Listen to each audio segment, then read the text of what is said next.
5, 4, 3, 2, 1. Comenzamos.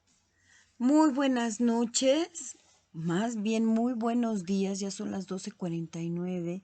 Hoy es 13 de octubre del 2023 y yo estoy molestando a mi perrito con mi pata.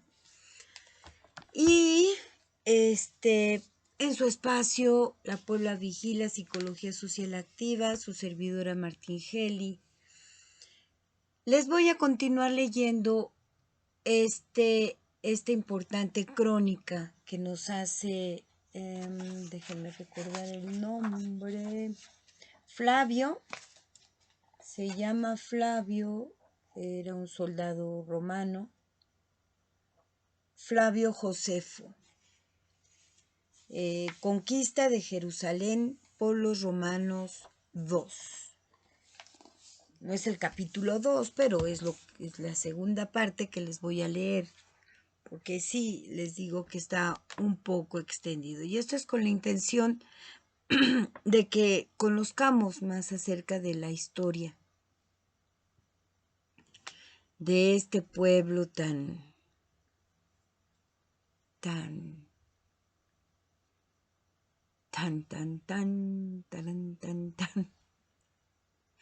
caótico, tan problemático, como lo es el pueblo de Israel. Los judíos, en pocas palabras, ¿no? Sin la intención de hacer un antisemitismo, tenemos que conocer los rasgos de conducta. Espérenme, es que mi gatita se quiere salir. Los rasgos de conducta, tenemos que conocer la historia, tenemos que conocer muchas cosas para poder analizar los hechos recientes. Ahorita hay una guerra, Palestina, Israel, Hamás, principalmente, más que Palestina, Hamás. Y a todos nos da pesar que haya guerra por los inocentes, por todo lo que causa alrededor, ¿no? Es una guerra que atañe a toda la humanidad finalmente, porque toda la humanidad estamos conectados. Así estemos en otro continente, estamos conectados porque somos seres humanos y nos identificamos. Entonces existe este compromiso moral para todos los demás. No queremos que haya guerra, queremos que haya paz, pero pues también tenemos que reconocer que hay diferentes personalidades, socialmente hablando, racialmente hablando. Somos diferentes pueblos, somos diferentes, tuvimos un nacimiento diferente, una historia diferente, una herencia diferente, diferentes formas de ver la vida. Y todo eso hay que tomarlo en cuenta, porque es mentira eso de que, y ellos también lo han manejado mucho, los judíos, lo manejan mucho, ¿no? Dentro de la religión, la creencia, ¿no? De que todos somos iguales ante los ojos de... Pues no, es que no somos iguales ante los ojos de nadie, porque ese de no existe, porque ese de nos hace que nos separemos, que nos dividamos, que nos enfrentemos. No nos hacemos responsables de nosotros mismos. Es una idea primitiva seguir con esa creencia. Ya la religión, pues más bien la religión la utilizan muchos como un instrumento de desahogo, como una terapia. Es así, la utilizan como una terapia, pero no es verdadera, porque va pegada a una creencia que es falsa, que es falsa. Entonces, pues es un una tremenda maraña. Pero bueno, ya no les quiero hacer más el cuento largo, ya es tarde, yo también tengo sueño. Entonces, esta es la segunda parte de este libro. ¿Y dónde estaba leyendo? Dijimos que Juan, su conducta. Nos quedamos en que había fallecido Juan, jefe de los idumeos, que fue herido de muerte durante esa batalla de los romanos contra los israelíes o los judíos. Y seguimos. A la noche siguiente ocurrió entre los romanos una alteración asombrosa. Tito había mandado que se erigiesen 3 torres de 50 codos de alto, que colocadas en los terraplenes con los soldados correspondientes, les servirían para alejar a los judíos de las murallas.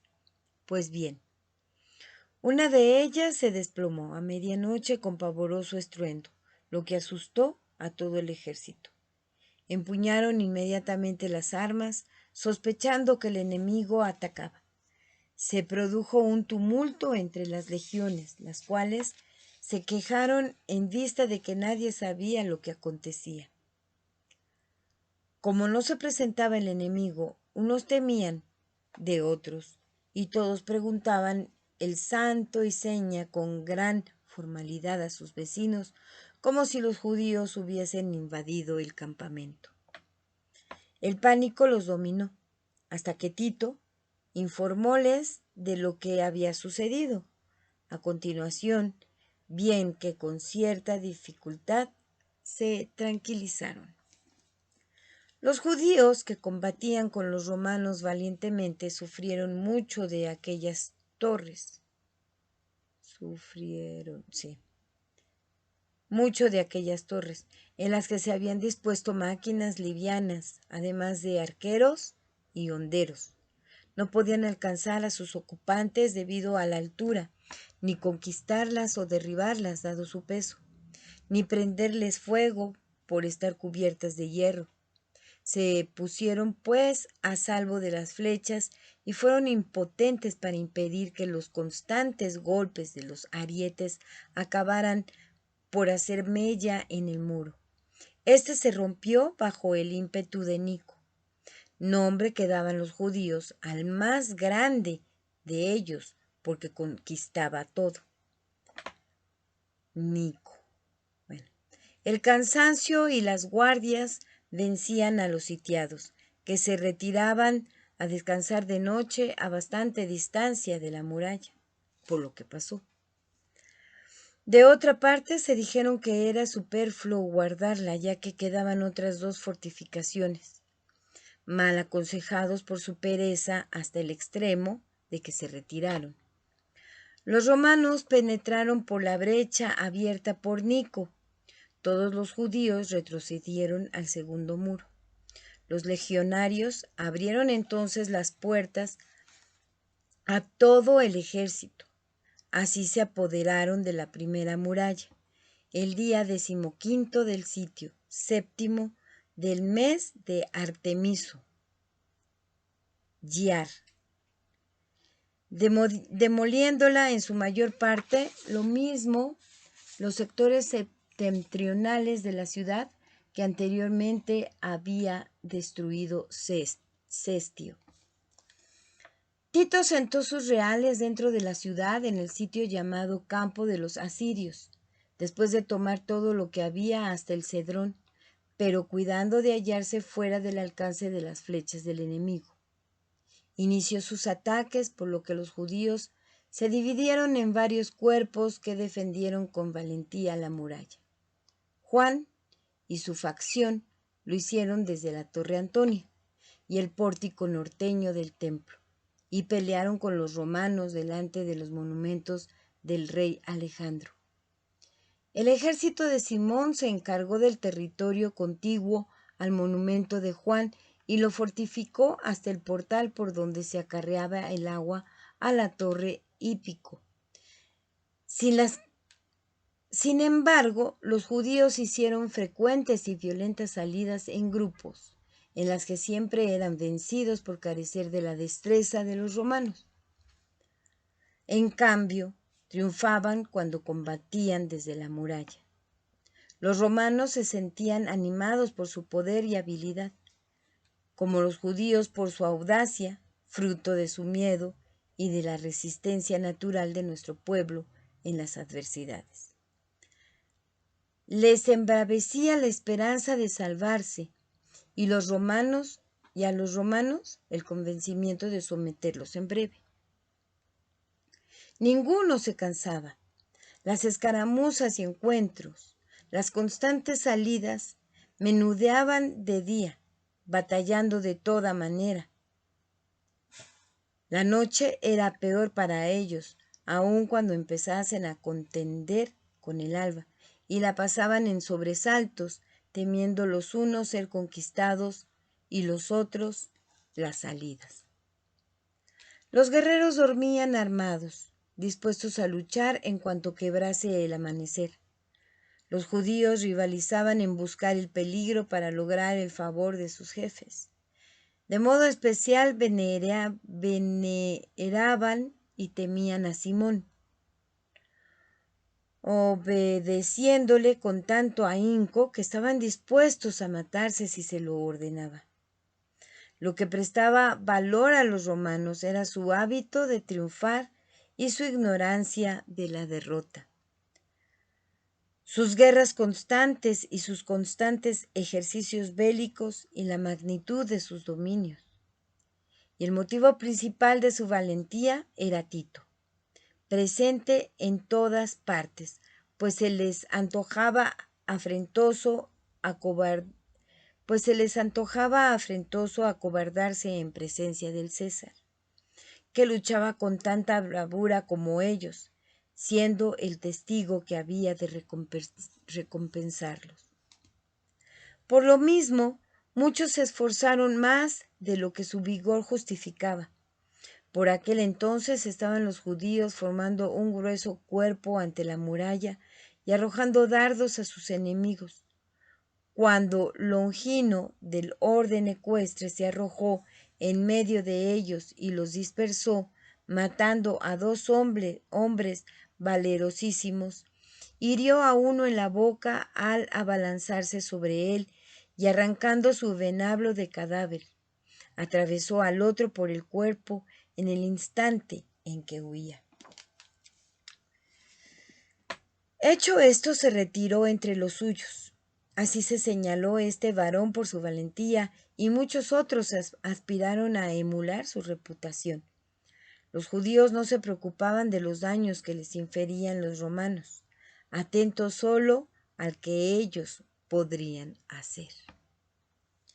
Les era indiferente morir si al mismo tiempo conseguían matar a un enemigo.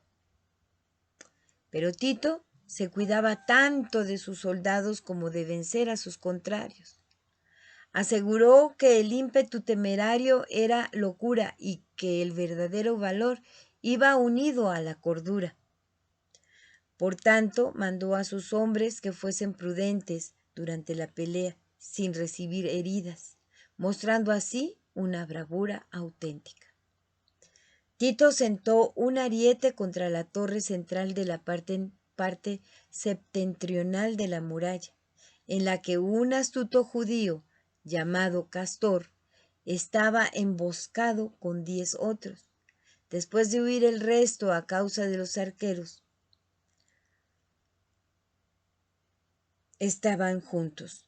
Los escondidos permanecieron quietos un rato a causa del miedo que se cobijaba debajo de sus armaduras, pero se levantaron al estremecerse la torre, y Castor extendió la mano en ademán de súplica, llamando al César, a quien suplicó con voz quejumbrosa que los perdonase.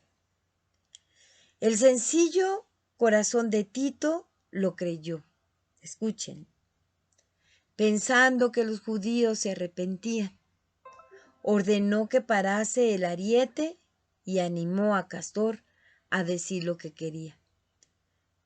Respondió él que descendería si le ofrecía la seguridad de su mano derecha, a lo cual Tito contestó que le agradaba su conducta y que se le alegraría mucho de que todos fuesen de su mismo parecer, pues anhelaba concertar la paz con todos los de la ciudad.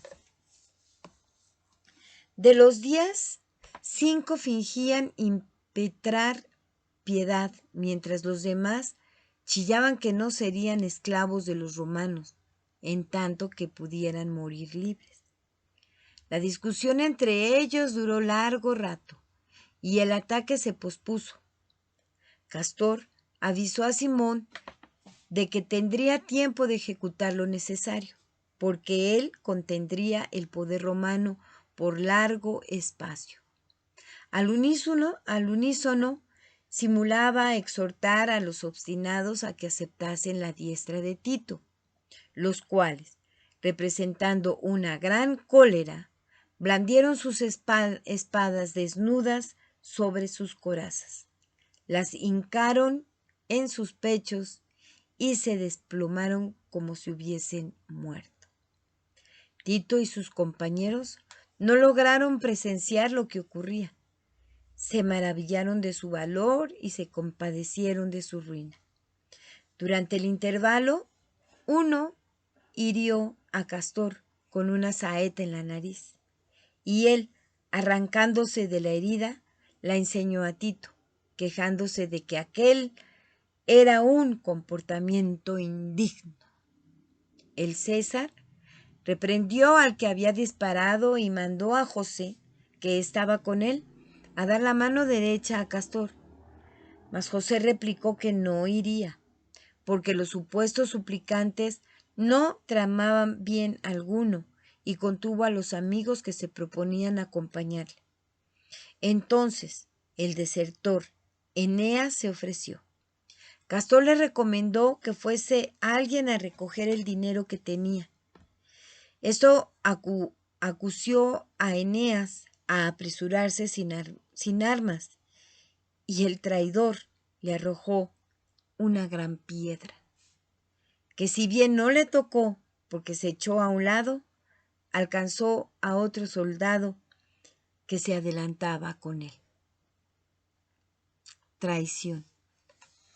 Una característica: simulación, traición, manipulación, chantaje. Continúo. Al conocer el engaño, César comprendió que la misericordia en la guerra es perjudicial y que la severidad no es engañada con la astucia, por lo cual, irritado con la emboscada, mandó que la máquina reanudase su embestida con más vigor que antes. Cuando la torre empezaba a ceder bajo los golpes, Castor y sus compañeros le prendieron fuego. Espérenme. Y se lanzaron a través de las llamas a un subterráneo oculto, a lo cual los romanos les apellidaron de valerosos, suponiendo que se habían arrojado al fuego. No sabían que iban hacia un subterráneo oculto. Tito resolvió descansar un poco para que los revoltosos reflexionaran y ver si la demolición del segundo muro los había hecho menos pertinaces o si no les espantaba el hambre, porque el botín de sus rapiñas no les bastaría por mucho tiempo. Por lo tanto, empleó el descanso para sus propios fines. Como había llegado la fecha de la distribución de la soldadera, ordenó a los jefes que pusieran el ejército en formación de batalla en presencia del enemigo y que distribuyeran las pagas. Los soldados, según costumbre, sacaron las armas de sus cubiertas y salieron en orden con sus corazas, y los caballeros adornaron sus monturas con sus mejores jaeces.